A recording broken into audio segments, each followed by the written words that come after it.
नमस्ते बच्चों। हमने आपको हिंदी का पाठ 7 आम पहले हम पढ़ा चुके हैं। इसमें हमने आपको अवलोकन करवाया था, उसके बाद आपको प्रश्न एवं उत्तर करवाया था। आज हम आपको उससे आगे बताएंगे। उससे आगे है पहेली।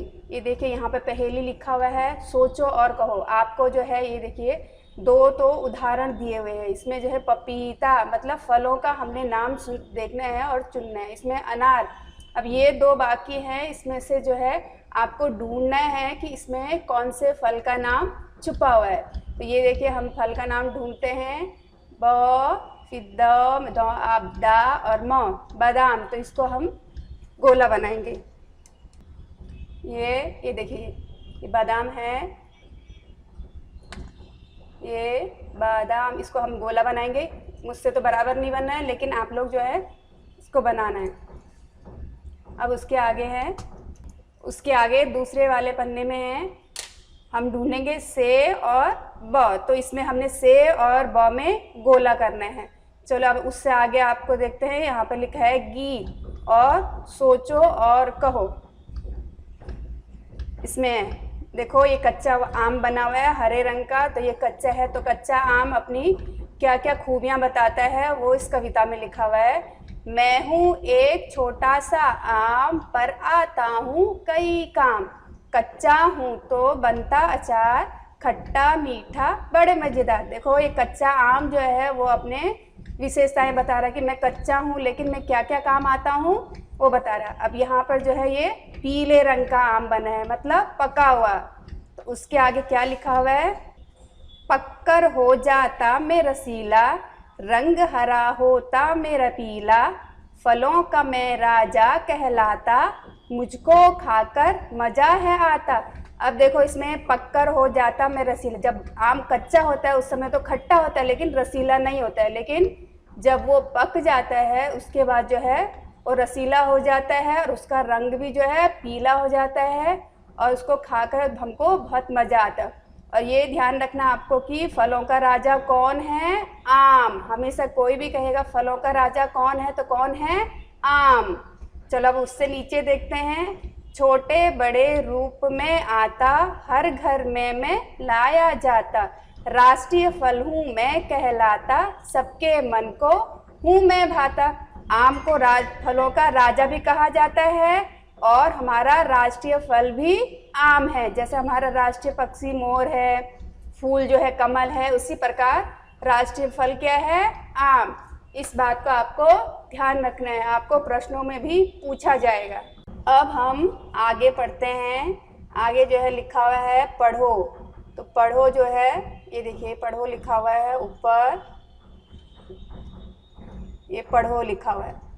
आगे हम पढ़ेंगे पढ़ो। अगले पन्ने में लिखा है पढ़ो। पढ़ो कहाँ लिखा है, ये देखिए ऊपर लिखा है ना, ये पढ़ो।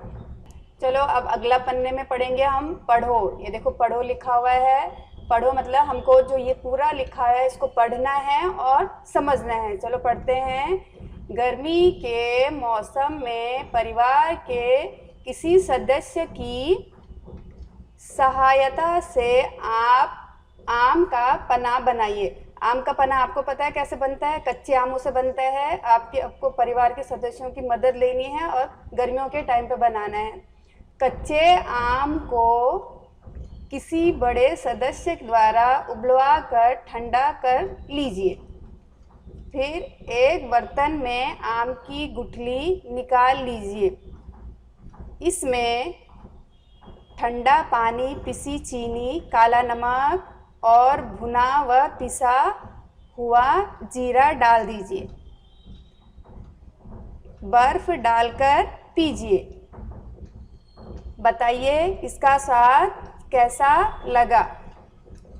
अब जो है नीचे जो लिखा हुआ है, नीचे देखिए इसमें है अवलोकन करना है आपको। ये अवलोकन, अवलोकन मतलब इसको समझना है। आपको एक उदाहरण दिया गया है यहाँ पर, उसको समझ करके आपको जो ये खाली स्थान है उसमें आपको लिखना है। मैंने लिखा है लेकिन आप अपने आप लिख करके सोच करके उसकी विशेषताएं बतानी। जैसे ये है आम, तो यहाँ पर जो है आम का लिखा गया है। आम का, आम की डाली पर कोयल बैठी थी, मतलब आम की विशेषता है कि उसकी डाली पर हमेशा कोयल बैठी रहती है।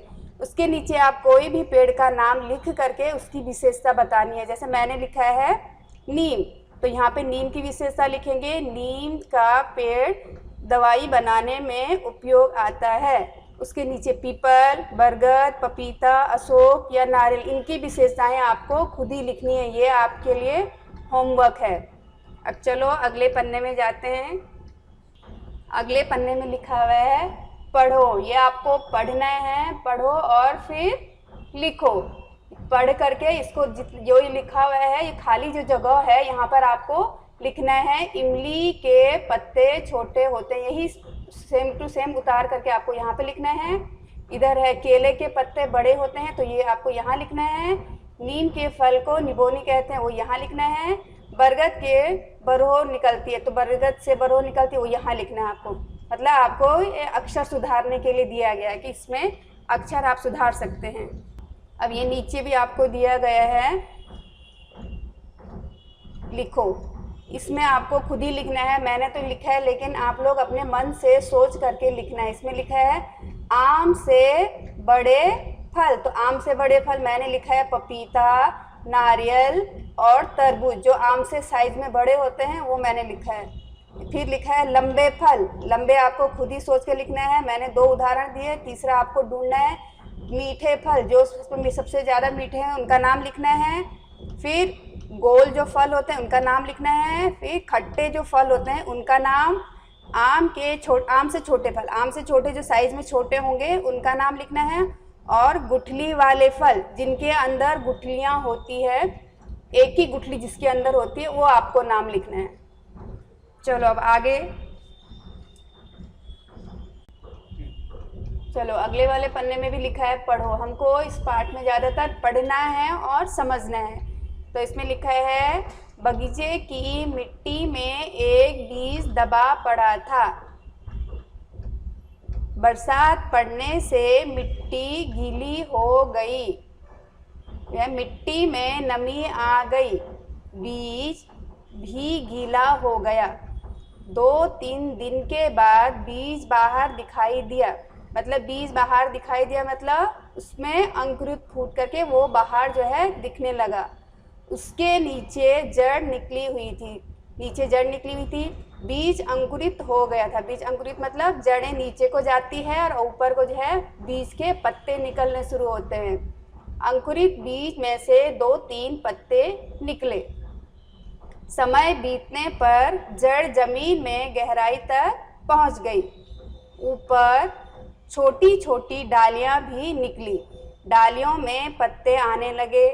पौधा ऊंचा और बड़ा होने लगा। उसकी डालियां मोटी होने लगी। नई नई डालियां बढ़ती गई। इस प्रकार उस नन्हे से बीज में से कुछ वर्षों में विशाल पेड़ तैयार हो गया। बच्चों, अगर आपके पास कभी टाइम हो तो आप लोग भी एक पौधा उगा सकते हैं। अगर कभी नहीं तो एक जन्मदिन के दिन कोई सा भी एक छोटा पौधा हो या बड़ा हो, कोई भी उगा करके आप देखिए कैसे उगाया जाता है। अब उसके नीचे हैं सोचो और कहो। देखो यहाँ पे चित्र बनाया है ना कि सोचो, देखो उंगली कैसे लगाए कि सोचो और कहो। आपको ये सोच करके जो ये उदाहरण दिए गए हैं, ये उदाहरण जो ऊपर दिया है उसी हिसाब से आपको जो ये नाम दिए गए हैं उसके विषय में लिखना है। जैसे ये है वृक्ष, तो मेरी पाठशाला में कितने वृक्ष हैं।